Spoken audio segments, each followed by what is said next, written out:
Assalamualaikum warahmatullahi wabarakatuh. Kembali lagi bertemu di video pemantik materi pertama terkait dengan konsep basis data di mata kuliah pengantar basis data. Harapannya capaian pembelajaran ya, mahasiswa mampu untuk melakukan analisis struktur dan arsitektur dari sebuah sistem basis data dan juga bisa mengidentifikasi peran aktor dan juga jenis-jenis database management system. Nah, nanti detailnya juga kita akan bisa menggunakan dan juga menguraikan secara konseptual dari entity relationship model untuk perancangan sebuah basis data. Kita mulai dulu dari konsep basis data dari sebuah file tradisional ya, sebelum ada di BMS ya. Pengelolaan data itu menggunakan sistem berbasis file. Ya, jadi sebelumnya gitu ya, setiap aplikasi itu akan menyimpan datanya sendiri dalam file yang terpisah. Nah, kemudian beralih nih ya dari masa di mana penyimpanan itu data sendiri itu dalam file terpisah ke dalam sebuah satu yang terintegrasi. Nah, masalah yang terjadi ke dalam penyimpanan data yang sendiri-sendiri tadi terpisah itu adalah data yang redundant atau duplikasi, data yang tidak konsisten, kemudian juga sulit untuk dilakukan sharing data dan juga terkait dengan security atau keamanan itu rendah. Karena setiap aplikasi bekerjanya sendiri-sendiri dan juga terpisah-pisah.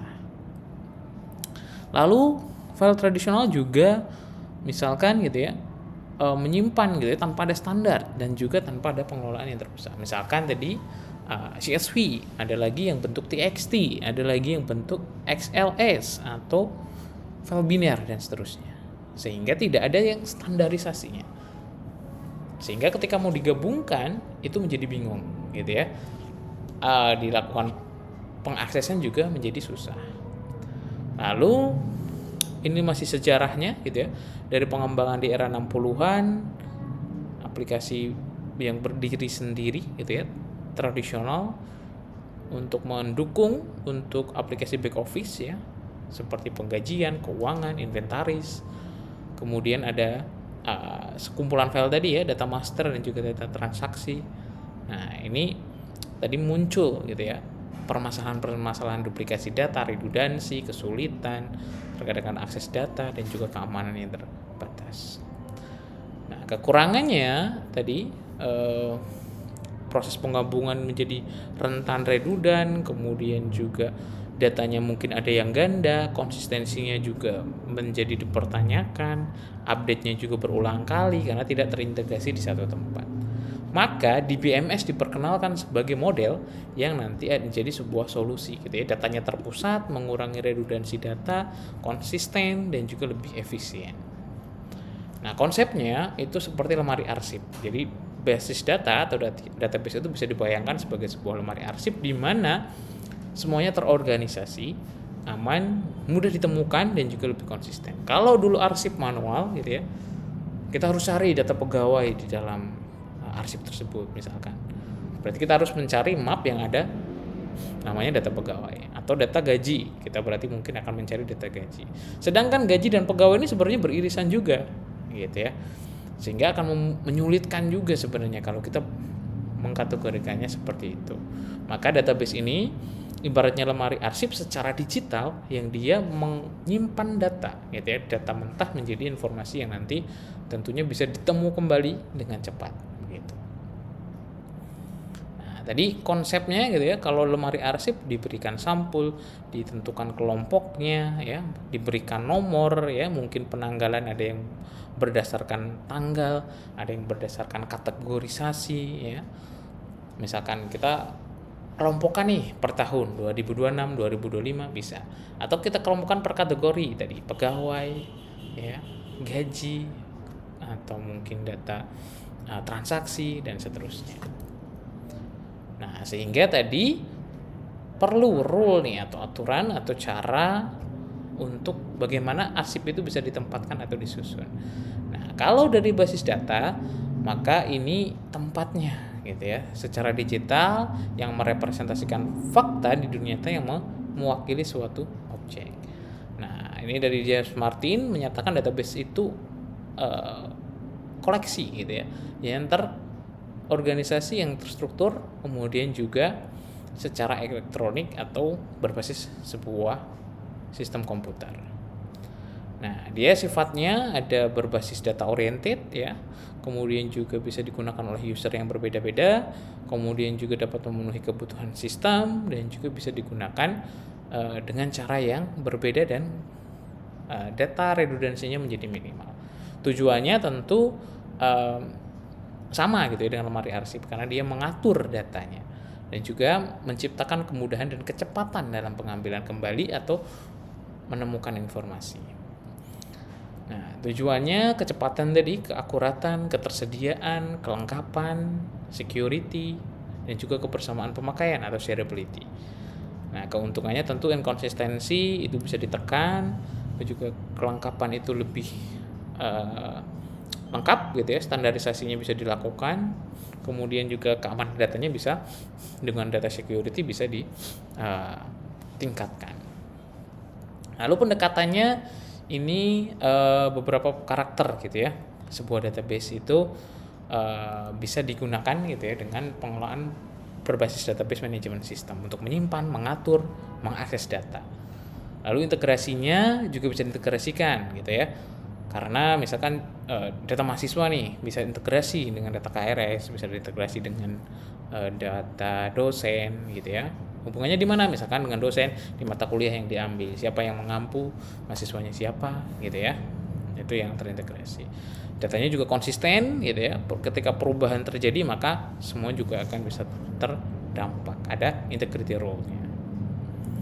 Lalu juga akses datanya lebih terkontrol, kemudian juga bisa digunakan untuk mekanisme privilege atau hak akses. Jadi dibatasi nih berdasarkan role-nya.